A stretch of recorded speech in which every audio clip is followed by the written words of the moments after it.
saja exercise, padahal Allah je tahu. Sakit sangat-sangat. Tak terbayang yang sakit 9 cm di depan, macam bom nak meletup. Kalau orang tanya aku epidural sakit ke tak, aku cakap tak. Sebab aku punya contraction, kesakitan contraction pada aku lebih sakit.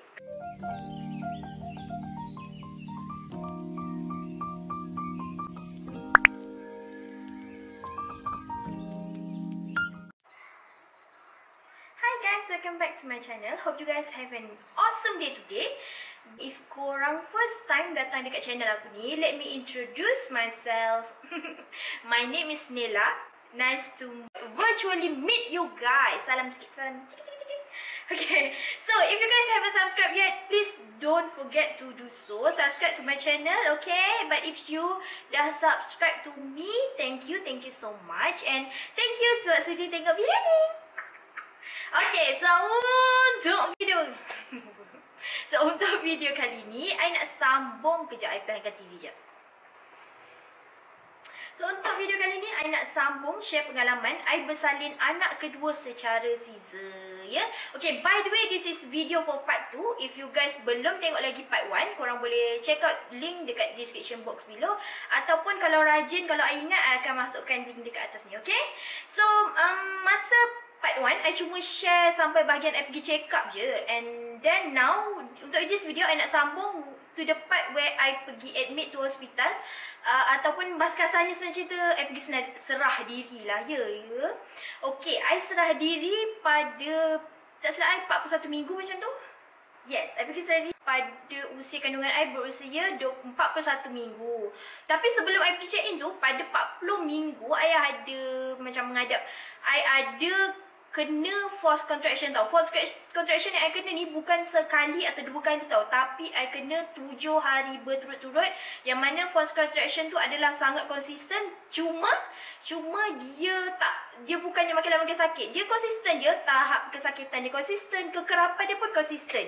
Tapi yang peliknya tu, I kena benda tu selama 7 hari tau. 7 hari tu I kena daripada pukul 4.30 sampailah pada pukul, kalau tak silap dalam pukul 8.30 macam tu lah. Asalnya cerita daripada azan asar sampailah ke azan isyak, barulah contraction tu hilang. Dan ajaibnya dia terus hilang macam tu je. Dia tak ada.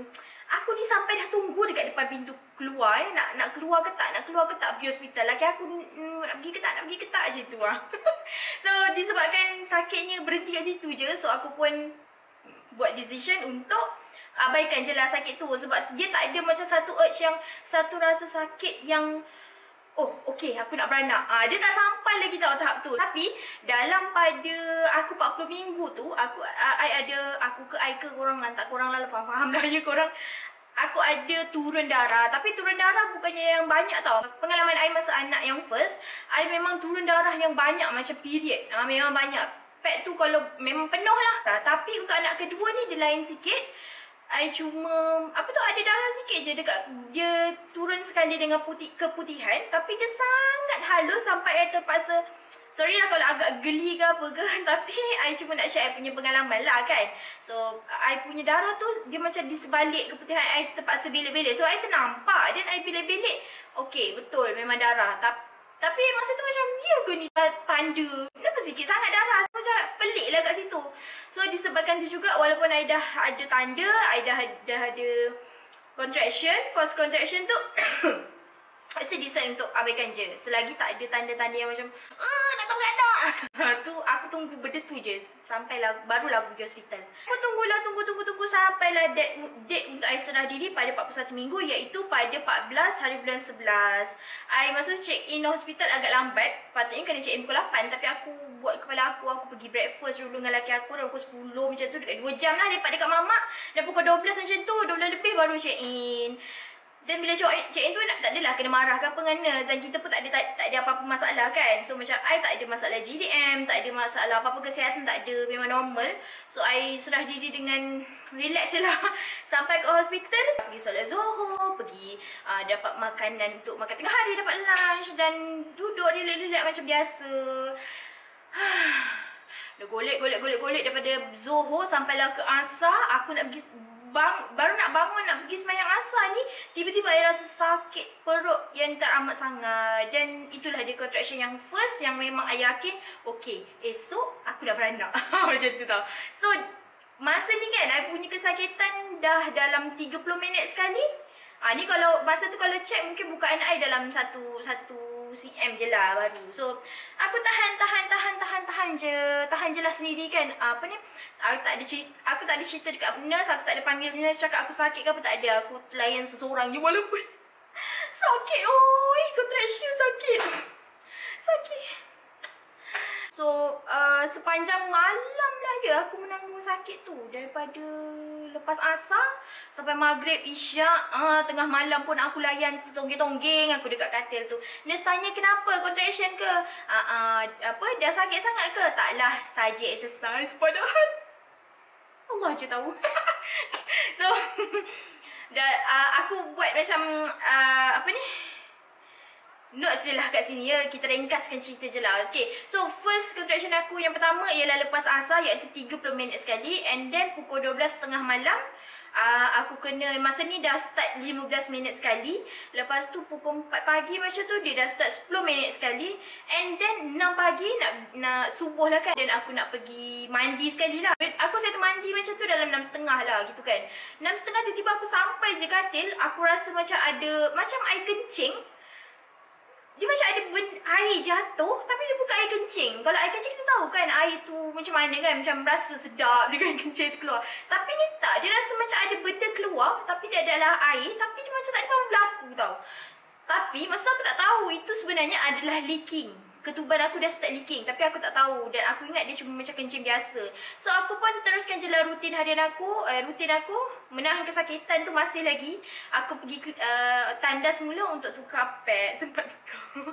So gitu gini dekat pukul 7 macam tu nurse datang dekat aku, awak pergi ke kita orang kena pergi dekat bilik ni, satu bilik khas lah untuk check ibu-ibu ni, untuk check seluk ke apa ke semualah, untuk check lah setiap pagi pukul 7 kan. Dan pergi kat situ, duduk luar bilik tu ada kerusi lah, ramai-ramai kena duduk kat situ. Masa ni aku dah start 3 ke 5 minit sekali. And then setiap kali aku contraction yang tu adalah sampai 2 minit aku menahan. Ya, kadang rasa macam 2 minit tu, alah kejap lah, cubalah. Korang set masa, korang tengok set masa dan tengok masa tu, dan barulah korang akan tahu yang 2 minit tu sebenarnya lama ya. Aku kena masa tu dekat seminit 2 minit tu macam menahan nafas, menahan sakit selama 2 minit. Tapi kekerapan dia tu dah kepada 3 ke 5 minit sekali tau setiap kali aku sakit tu. Which is dah makin kerap daripada yang last pukul 6 tu. Dia cuma macam 10 minit sekali mungkin, 10 ke 7 ke 10 minit. Yang ini dah 3 ke 5 minit. Jadi dia dah banyak sikit lah apa tu, dia punya kekerapan tu. And then aku punya menanggung lama tu, menanggung sakit 5 minit tu lama tau. Dekat sejam kot aku menunggu. Dalam 7.45 dekat 7.45 lah. Dan sampai lagi giliran aku untuk masuk bilik untuk check dengan doktor. And then bila doktor dah start check tu kan, dia tanya, "You dah pecah ketuban ke?" Dia tanya macam tu. Aku cakap, tak ada, tak tahu, rasa macam tak ada je tu kan. Lepas tu dia kata, "Ya, you dah," sampai dia godak tu, sampai apa, dia check tu kan. "Ya betul, you dah pecah ketuban ni. You ada leaking ke?" Dia gitu. Aku pun cakap lah, "I ada rasa tapi I tak tahu tu apa dia je kan." Lepas tu dia bebek aku, "Mana boleh, you kalau tak tahu you apa benda ke, you terkencing ke apa ke, kalau you tak tahu, you tak tahu tu benda tu apa, you kena cakap dengan nurse." Macam tu sampai dia gelik lagi. Aku macam, yelah okey lah doktor, aku malah nak bergaduh. Kalau ikutkan hati ni nak gaduh ya, manalah aku tahu tu ketuban. Dia kata dia scan baby sebab aku ada record baby masa sepanjang pregnancy, aku ada record yang baby tu besar kan. So dia scan berat baby, dia kata berat baby adalah 3.5 kg. So masa tu lega lah, alhamdulillah, insyaAllah boleh bersalin secara normal dengan harapan. Lepas tu dia cakap, "Okay, you punya bukaan dah 4 cm. Gila tak 4 cm? Memang dah 4 cm kalau dah aku sampai 3 minit sekali sakit. Mestilah dah 4 cm. Kurang-kurangnya 4 cm lah. Memang aku dah target, oh ni mesti dah 4 cm ni." Tapi tak, sebenarnya aku harap masa tu dah 7 cm. Jadi sampai-sampai level tu boleh terus beranak. Berangan. So dah 4 cm tu doktor pun terus dia macam terus pecahkanlah semua ketuban aku tu kan. And then doktor tu teruslah booking labor room. Sambil menunggu nak booking labor room tu, dia sempat lagi bebel. Kenapa lah aku tak tanya nurse? Kenapa tak bagi tahu nurse? Dah pecah ketuban segala bagai. Dia suruh aku cakap dengan nurse. Aku pun tak tahu aku yang terkencing. Sabar je lah. Dah lah nurse tu bangsa lain. Aku tak nak sebut lah bahasa apa, tapi dia bangsa lain. Jadi dia punya bebel tu kelakar lah. Kelakar tapi geram dengar. Sebab aku tak boleh nak lawan balik. Tak sempat pun nak lawan balik. And then dah lepas, masa tu dalam pukul 8 tak silap aku dah kena tolak, dah kena prepare lah nak pergi ke labor room kan. Dan doktor pun pesan kat aku, okay dah bolehkan contact suami and suruh suami pergi ke labor room. Aku pun kenalah naik wheelchair dan terus pergi ke labor room dalam pukul 8 10 minit macam tu. Aku sampailah kat labor room. Masa ni aku boleh relax lagi sebab rasa macam okay, sakitnya masih lagi bearable. Aku rasa rate sakit masa ni mungkin dalam 2 ke 3 ataupun 4/10 lah. Siap masa tu aku sempat call ayah aku tahu untuk minta doakan aku punya bersalin dipermudahkan. Aku sempat gelak-gelak dengan bapak aku sampai nurse tegur. Nurse tegur, bukan main awak gelak. Sabar, tunggu sekejap lagi, dia warning aku. So aku macam relax dari pukul 8 tu sampailah pukul 11 aku macam tiba-tiba start makin sakit. Makin sakit makin kuat lah. Dan nurse seluk bukaan aku masa tu dah 6 cm. Alhamdulillah, lega lah sebab ada progress kan. Tapi itulah, lega tu sekejap je. Sejam kemudian aku punya contraction makin kuat, tapi sadly tak ada progress. Bukaan tak ada progress. 1 jam berlalu, 2 jam berlalu, 3 jam berlalu, still sama, tak ada progress. And aku start dekat 7 cm. Almost 5 jam tau dekat 7 cm tu. 2.45 doktor cakap kalau still tak ada progress, memang terpaksa proceed to Caesar. Yelah sebab memandangkan anak aku besar kan, doktor pun kata takut ada risiko macam baby sangkut ke apa ke kan, bahu sangkut kan, dah cerita lain pula kan. So aku pun macam aku tak nak. Aku macam in denial lah masa tu. Walaupun aku ni doktor dah bagi tahu 3 bulan awal kemungkinan akan kena Caesar apa semua kan, but still bila dah sampai masa pun aku still tak boleh terima benda tu tau. Aku kalau boleh memang nak normal. Bukannya aku nak rendahkan ibu yang kena beranak Caesar ni, tapi sebab aku tahu beranak Caesar ni lagi payah nak jaga, lagi susah. So sampai ke masa tu aku bisik kat lelaki aku. Masa kat dalam labor room tu aku bisik kat lelaki aku, selagi saya mampu, saya tahan sakit, saya nak tahan. Saya tak nak Caesar sampai meleleh. Tak ada meleleh, memang aku sedih je lah masa aku tak dapat nak nangis pun. Dengan harapan, apakan daya aku nak melawan takdir.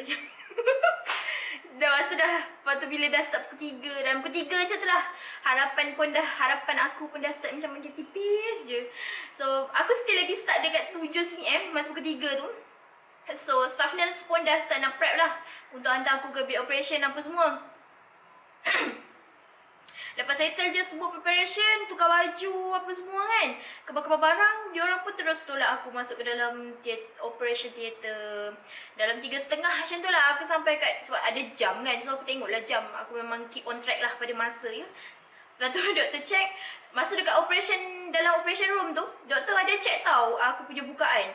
Doktor check, doktor kata bukaan aku dah nak masuk 9 cm, 8 ke 9 cm macam tu. Tapi aku tak faham kenapa diorang macam tak nak tunggu. Diorang terus macam prep aku untuk surgery lah kiranya. Masa ni, kau bayangkan 8 cm, 9 cm tu, kau bayangkan dia punya contraction, kesakitan contraction tu dah 9/10 lah. Sakit sangat-sangat. Tak terbayang yang sakit 9 cm dia macam bom nak meletup. So aku macam, ya Allah, sabar je lah, nak buat macam mana kan. Dah memang bukan rezeki aku nak bersalin normal. By the way, dalam operation theater tu sangat sejuk tau. Sejuk sangat-sangat. Kau dah lah pakai baju ni, gown operation yang nipis tu. Lepas tu belakang terdedah. Lepas tu dengan stretcher ke katil pembedahan tu besi tau. Kena letak tangan macam ni, kiri kanan besi. Aku tak pasti bahagian badan besi ke tak, tapi kiri kanan macam ni letak atas besi. Dan memang masa tu aku menggigil, teruk sangat menggigil sampai tahap tak boleh cakap. Aku cakap dah. Doktor tanya, awak okey ke tak ni? Okey doktor. Macam tu lah. Aku over ke apa ke aku tak tahu lah. Tapi kurang macam tu lah. Lepas tu doktor tanya aku, awak sejuk sangat ke? Sejuk. Macam tu lah, lebih kurang gitu. Ya Allah, aku tak tahu kalau aku duduk dekat negara barat macam mana. Duduk menghadap salji, aku tak tahu lah aku macam mana. Mesti aku tak boleh tahan. So aku dah lah jenis tak tahan sejuk. Aircon dalam kereta pun aku buka paling slow, tahu tak? Memang tak tahan sejuk. Lepas tu sampailah pula masa untuk diorang nak inject bius. Lepas tu nak inject epidural. Aku tak pasti epidural dulu ataupun bius dulu. Bius tu dia akan inject apa ni? Lumpuhkan separuh badan lah. So aku tak sure sama ada bius dulu ataupun epidural dulu. Tapi kalau korang pernah dengar lah kat orang cerita pengalaman pasal dia orang inject epidural, betapa sakitnya nak cucuk epidural. Sebab dia cucuk dekat tulang belakang tau, bius tu. Dan memang sakit, sepatutnya memang sakit. Tapi masalahnya masa tu aku punya skala kesakitan contraction dah 9/10. Kesakitan epidural tu aku tak rasa pun, tak rasa dia cocok pun. Sebab aku punya contraction tu lebih kuat tau. So aku, kalau orang tanya aku epidural sakit ke tak, aku cakap tak. Sebab aku punya contraction, kesakitan contraction pada aku lebih sakit pada aku lah. Itu pendapat saya. Saya tak tahu pendapat korang semua. So time tu dah pukul 4 kot aku rasa. Aku dah start mengantuk gila-gila, maybe sebab efek daripada ubat bius tu. Dan lagi satu, aku dah terlalu penat. Aku daripada ansar semalam sampailah dah dekat pukul 4 besoknya pun aku tak beranak lagi dengan tak tidur. Memang tak tidur. So sangatlah penat. Sangatlah penat hausnya. Tak ada siapa-siapa nak tolong ambil kain. So sangatlah penat. Gitu gini. Oh, by the way, masa ni aku sangat penat dan aku tidur. Aku cuma tersedar time doktor nak keluarkan baby. Time aku sedar masa aku nampak doktor angkat baby lah. Doktor keluarkan daripada perut, dia angkat. Lepas tu apa ni? Aku still ingat lagi momen tu doktor cakap dia angkat baby tu. Wah, patutlah you tak nak keluar ikut you nak keluar ikut perut. You banyak besar, meh. Dia cakap, aku ingat lagi doktor Cina. Dekat aku masa tu. Dan kalau nak tahu berat anak aku ketika lahir tu, Alhamdulillah 4.1 kilo. Ya, sangat besar. Sebab tu lah, mungkin sebab tu kot Allah nak bagi aku rasa pengalaman sisa sebab anak besar. Aku harap next baby aku dapat bersalin normal. Dan aku itulah. Oh, lupa, anak aku bersalin masa tu 4.25 PM. Anak aku yang sulung 4.22 PM. Anak aku yang kedua 4.25 PM. Dua-dua hari Jumaat. Alhamdulillah. Aku planning macam anak aku yang kedua tu aku nak lahir macam 11 ke, ataupun 1 hari bulan 11. Sebab anak aku yang sulung 1 hari bulan 6 kan. So aku nak lah juga anak yang kedua ni 1 hari bulan 11. Tapi itulah nak macam mana, overdue pula. Itulah masalah, bila tak ada masalah kesihatan lambat pula dia nak keluar. Oh, lepas tu masa tu lepas je nurse hulurkan kepala baby dekat aku, dia macam bagi aku cium, jumpa baby apa semua kan. Aku cakap lah, Assalamualaikum. Hai, Assalamualaikum. Hai sayang, aku pun cium. Lepas tu aku nampak nurse tu berlalu pergi bawa baby untuk dibersihkan. Dan tak lama kemudian aku macam tengok, oh okay, baby nak pergi bersihkan. Aku pun sambung tidur. Mengantuk sangat-sangat. Lepas tu lepas dah beranak apa semua kan, doktor buat apa dekat aku pun aku dah tak sedar dah. Lagi Caesar kan, bukannya rasa apa pun dia jahit kan. So aku memang tidur lah. Tidur sebab mengantuk teruk.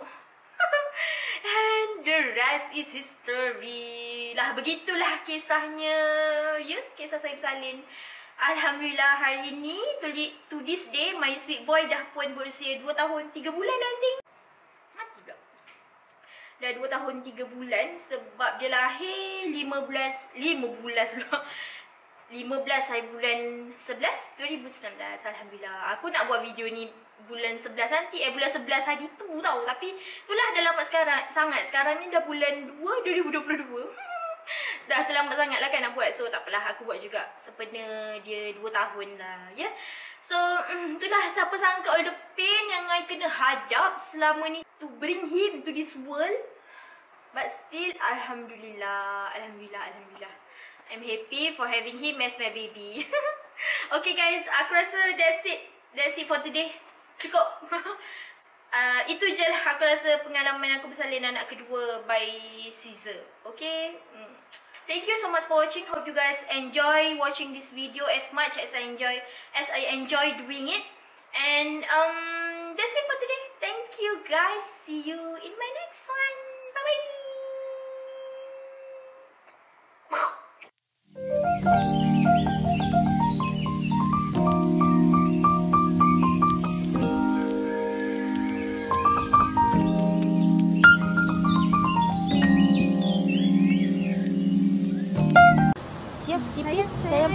Mana mak tangan? Cium, cium adik. Penting itu je. Cium adik. Cium. Cium. Oh, lagu Betty.